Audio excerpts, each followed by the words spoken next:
एक सबसे बड़ी भूल अज्ञानता के कारण हमारे ये लगी हुई है कि हम देखते हैं अमुक व्यक्ति ना कोई कभी परमात्मा को याद करता है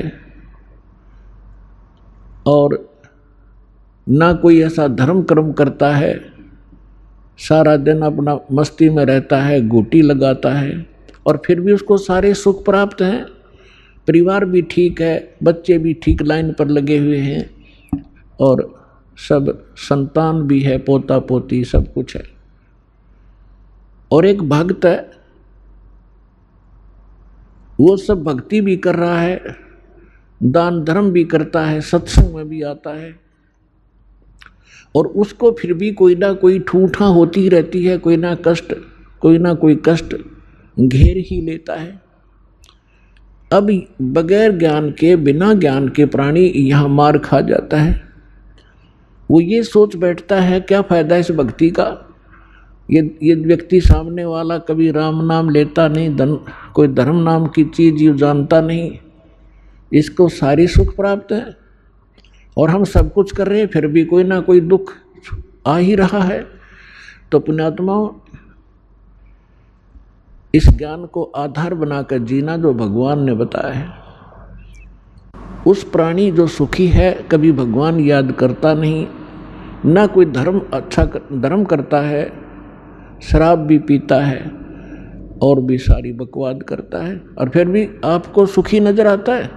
उसकी पूर्व जन्म की बैटरी चार्ज है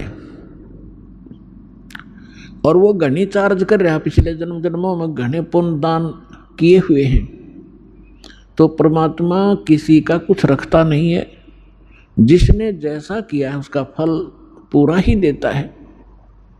अब जैसे इन्वर्टर की बैटरी चार्ज कर रखी है, आगे चार्जर हटा दिया या चार्जर लगा रखा है तब बिना लाइट के प्लग में बगैर विद्युत के कनेक्शन नहीं जिसमें ला रखा हो, तो वो है जो शास्त्र विदिता कर्मन माना आचरण करते हैं, वो अपना चार्जर उनमें ला रहे हैं जिनमें लाइट नहीं है, बिजली नहीं है, नकली पंथों और संतों के पास गलत साधनाएं करते हैं।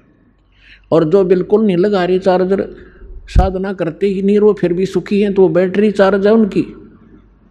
और जो नकली स्थान पर प्लग, जिसमें बिजली है नहीं, उसमें प्लग लगाए बैठे हैं और वो भी सुखी महसूस करते हैं अपने आप को, क्योंकि उनकी भी बैटरी अभी चार्ज है, लेकिन वो चार्जर ठीक नहीं है। और जो नहीं लगा रहे वो भी ठीक नहीं है। जब तक उनके पूर्व जन्म के पुण्य चलेंगे तब तक तो वो सुखी नजर आएंगे, और जब शुरू होगा पाप का दौर, कैर पे कैर टूटेंगे उनके समझ में नहीं आओगी अब बन क्यों कर गई, हमारे साथ क्या बन गई। तो भक्तों को इस बात को ध्यान रखना चाहिए कि परमात्मा, यदि आपको कोई कष्ट भक्ति करते करते भी हो रहा है, एक आधा अनजान भक्त कहता है जी मैंने पाठ भी करा दिया, जोत भी बोल दी, सारा भक्ति भी कर रहा हूँ, 1 साल हो गया है और फिर भी मुझे ऐसा हो गया, मेरी भैंस मर गई, कोई लाभ नजर आ नहीं रहा। अरे भले आदमी, यह भी कोई बात कही आपने, तो बिना समझ का आदमी ये बात कर सकता है व्यक्ति। जैसे सर्दी के मौसम में आपको सलाह दी गई अपने माता पिता के द्वारा, बेटा स्वेटर पहन लो, जराब पहन लो, जूते पहन लो, और सर्दी ज़्यादा है,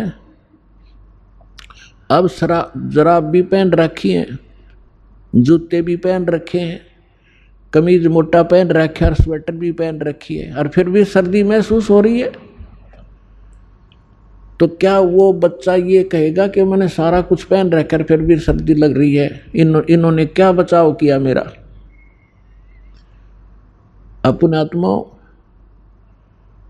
कई भक्त अनजान कहते हैं मुझे कोई लाभ नहीं हुआ, मैं तो भक्ति ही छोड़ दूंगा।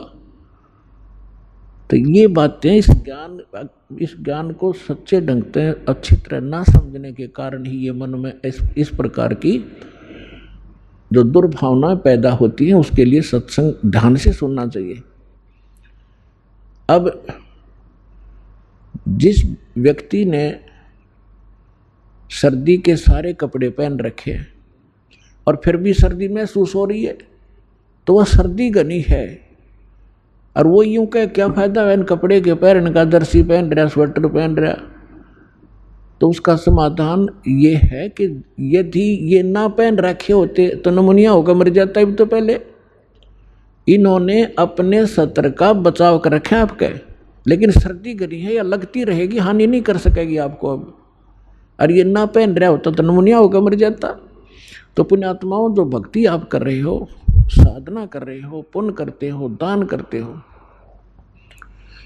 ये आपको स्वेटर, जर्सी और जुराब पराई जा रही है, और फिर भी कोई हानि हो रही है तो होने दो वो, क्योंकि आपके पाप कर्मों की सर्दी घनी है, लेकिन वो हानि नहीं कर सकती।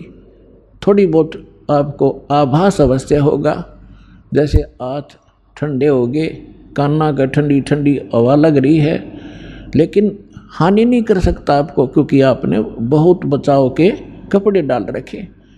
इस बात को ध्यान रखना।